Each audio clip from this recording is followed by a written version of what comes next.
Hey guys, welcome back to China Catch Wrestling channel. So today we covered a little bit of top right position and what to do when this person tries to escape from there. So let's go into the top right position. So the first thing we covered was here. We end up in the back, we have hip to hip, chest to back, and he does a sit out. So for the sit out and he tries to escape this way. Right? So the first thing we're gonna do is stack this person. As this leg is coming out, so go again. When I notice this leg coming up, most likely the second leg will come. As that is coming, I will guide him with my shoulder. Now you notice my hand is all the way here. It doesn't have to be, you can do with your shoulder, but of course it's easier when it's all the way there. Don't go too much. He will escape from the back side and he will do that way. So try to get him in the middle and stack. Once I end up in the middle, I'm gonna bring my chest forward. This is very uncomfortable. Now, coach, can you talk a little bit here? Yeah, actually, this not only is uncomfortable for my joint. It's okay. You can stack. All right. Not only am I uncomfortable for my joint, but you can hear from my voice. I'm actually losing a lot of air. It's kind of like a reverse chest compression because my whole body is folded and my lungs are kind of like folded as well. It's too uncomfortable to breathe. And I imagine for most people it's even more uncomfortable than for me because I'm a flexible guy. I can put my both legs behind my back, so I'm okay for the most part. But as soon as coach puts a weight, you can immediately hear my voice change, and he's not even put all your weight. Yeah, you can hear my voice change completely. Like very annoying. Plus, if you're not flexible like me, it's even more annoying. So what I don't want to do is stay there for too long, and I will probably move from one side or the other. Correct. So try to get him in the middle. Once you end up in the middle, if you are not adjusted properly, so the way you get him really uncomfortable is try to get your chest like the upper this bone. I don't know, maybe the third rib cage here that connects to each other on top of his back of his head. Sorry, like this is uncomfortable and it's difficult for him to escape in this position. Now he can push to either side, which I will just ride with him, and we end up in the back as we did before. If he doesn't move and he's really stuck, okay, we can help him. We can go double cradle, we can go single cradle, or we can go for next locks or cross faces here. There's many alternatives from here, but a good start is to stack him. Once he gets stuck, stacked and stuck, it's difficult for him to do anything, right? Yes. So let's show that one more time in full speed. So it looks like such. I push immediately and walk slightly forward. Now he's heavy, I wait. If he doesn't do anything, okay, he push, then we go to the cradle from here, or just simply get into it. Now, another point here that people do, or mistake rather, I would say, is once they stack him, they relieve pressure and they try to get a hook in. I don't suggest you do this. Yeah, actually, as soon as you do that, I feel really like relaxed. Like Yeah. as soon as you try to put this hook in, try to put some pressure on me. Like it's You difficult. can, You yeah. can hear from my voice. He actually leg lock himself. He tries to put pressure on me. So he takes off the pressure to put both hooks in, and probably end up taking my back. Maybe not. But point being, now I'm on top. He's not pressuring me. I can play this game. This is not he can't punch me too easily from here because he's on the bottom. The only thing he can do is like little bit chokes and face locks. But I know how to defense from here and slowly try to turn.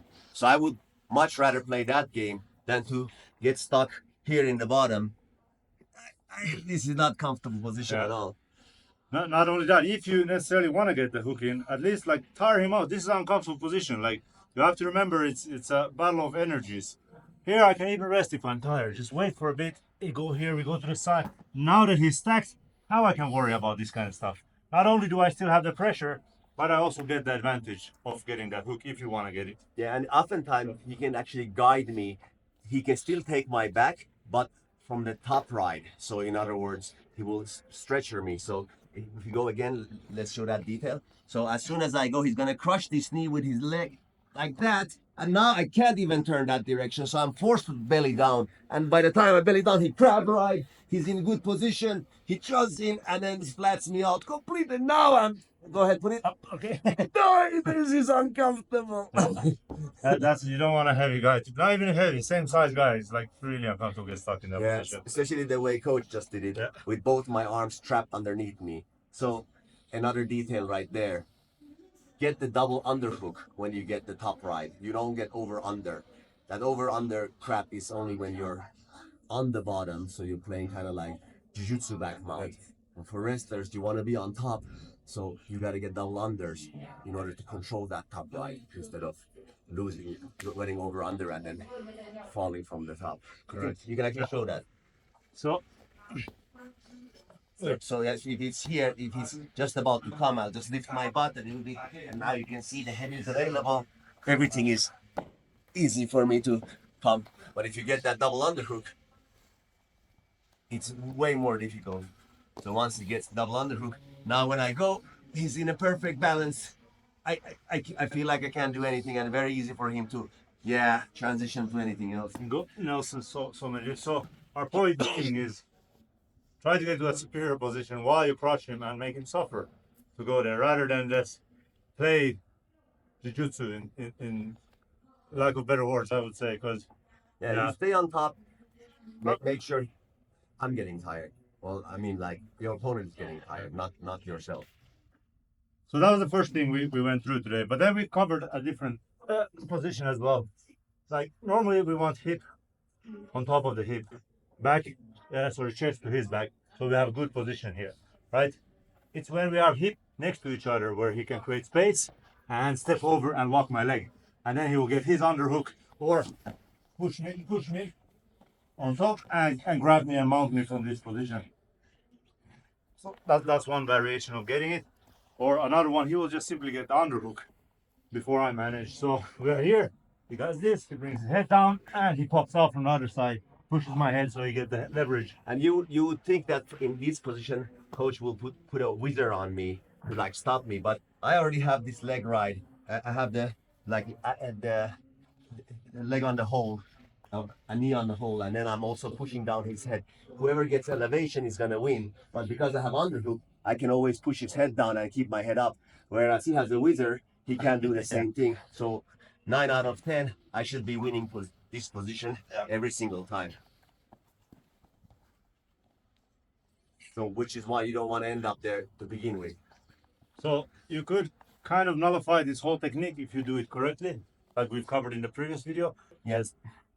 Hip behind his, like hip to hip still, but behind, not on side to side.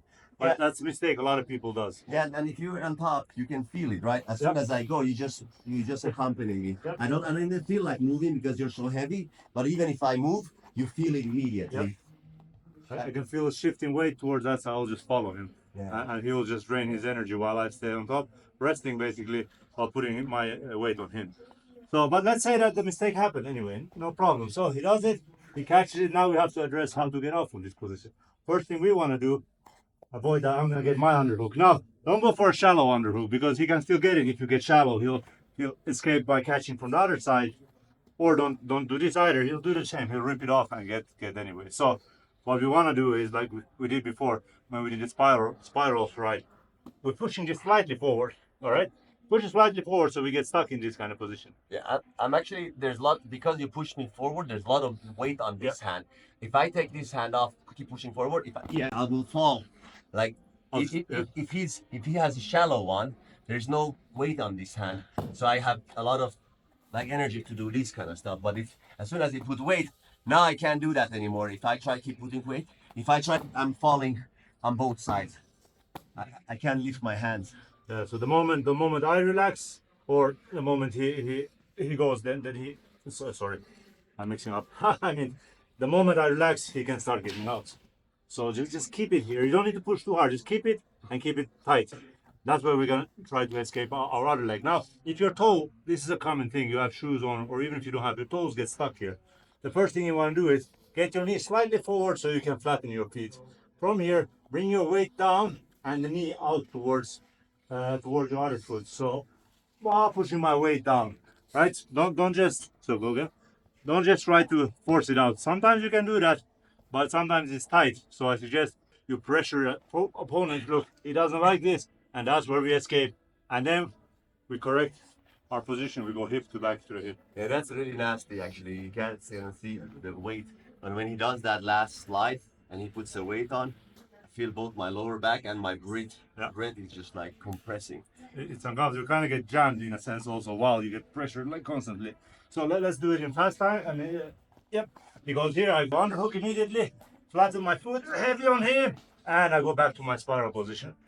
No, you don't need to leave your hand now. Here you can come back. Oh, whatnot.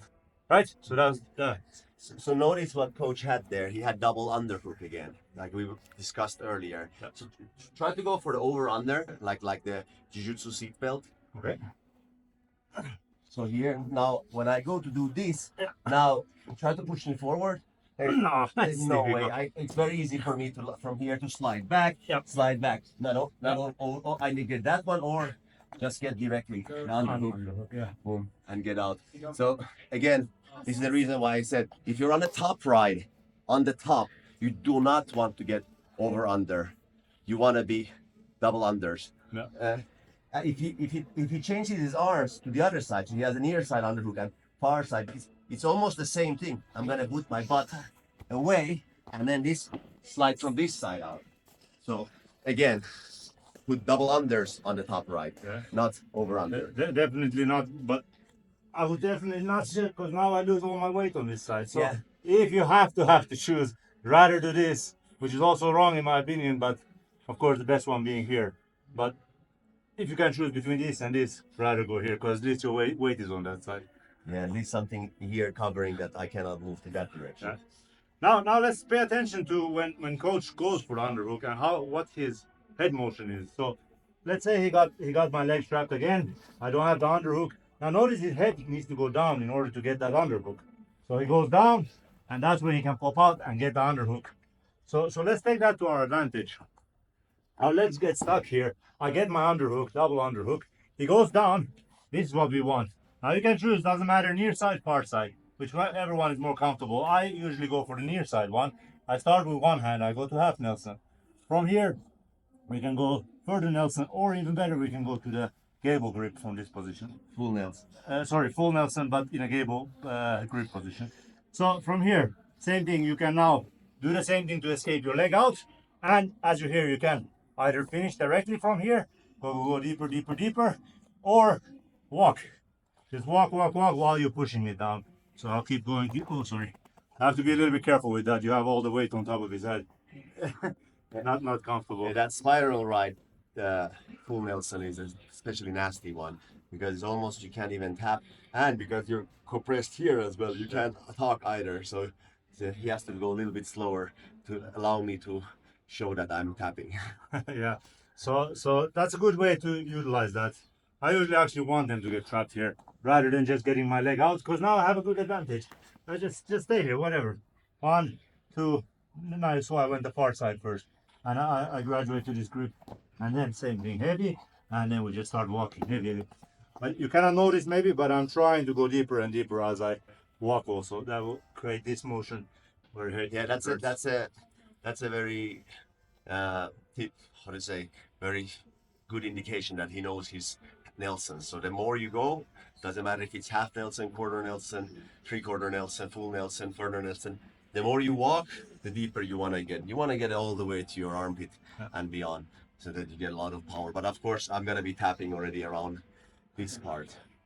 Yeah, in like when you do it with friends, just go slowly. You can gradually, like small, like millimeters, go forward and then gradually walk. Fight, obviously. Viewer discretion advice. Don't go too far. You end up killing the guy. Like literally, you will pop his neck out from his what do you call it? The ribcage. What is that in English? Spine. Spine. Sorry. Yeah. But yeah. Anyway. Actually, for long arm guys, you can also go for a full Nelson from a half Nelson position. So I'll show you that one. So I like to do this myself, probably the turnaround. So let's say I'm actually on the right spot, but I forget to just go with him. So he's gonna put his butt out. I'm just gonna get it anyway. Boom.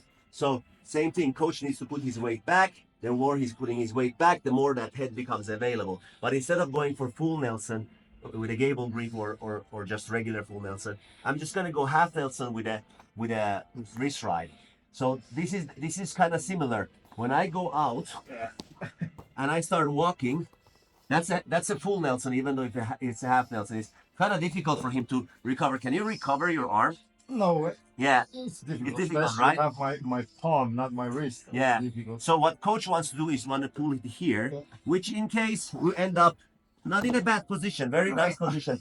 How you feeling right now? That's comfortable. I don't, Yeah, this is a lot of pressure right now. Now he wants to usually put this arm to the other side of my head. I want to push him to this side of my head. Now you can very difficult to move, Yeah, and a lot of pressure and easy to finish from you here. It's try to move. it's difficult. Again, I mean, forcefully, but by this time I got 50 elbows in my face already. Yeah, it's very easy for me to control you and just keep punching your face while I'm doing it, and until you get out. Yeah. And even right now, it's still semi Still heavy. very heavy, yeah. Yeah. Like don't sit. You didn't see that. Coach is not on his butt. He's putting his weight, and there's a slight gap between his butt and the ground. So all the weight transfers to my chest when I get stuck. Right. Exactly. But you don't even come there because, like I said, I'm already here. Yeah. And I don't let him do this. I'll keep that hand straight. So when I'm walking, try. Yeah, exactly. It's difficult for him to pull it back. I'm pulling it forward, like try to pull it back. It's difficult, and most people don't. Most people think they're defending right now. So when you go here, now he can't pull it back anymore. Yeah. Very difficult, and that's the path. Yeah. So this is for maybe I would say a longer arm variation, but honestly, it's not. It's more for those guys who know how to get that far side wrist right. Yeah. If you know how to get it, this is maybe even better for you than full Nelson, in my opinion, because there's a post on that side, and it's a kind of sneaky one. Everybody knows full Nelson from WWE, but not so many people know full Nelson from the half Nelson. If that makes sense. No, for me it makes sense. Yeah, it's really nasty. Like you would think that you catch the hand, it's easier for you to escape, but actually it becomes more difficult. The further in he goes, the more power I have to come out. So try to go as far out as possible, and it's really difficult for me to get that hand anywhere. Yeah, and like Coach said earlier, when you're doing this on training room, do it very small. Yeah. It's difficult for him to tap, difficult for him to talk. Yep.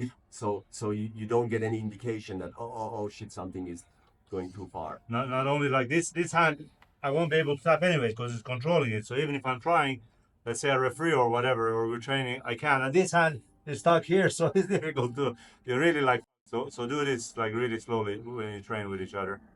Yeah. Yeah, I think we covered most of today's class. So yeah, until next time, guys. Tune in. Catch you later.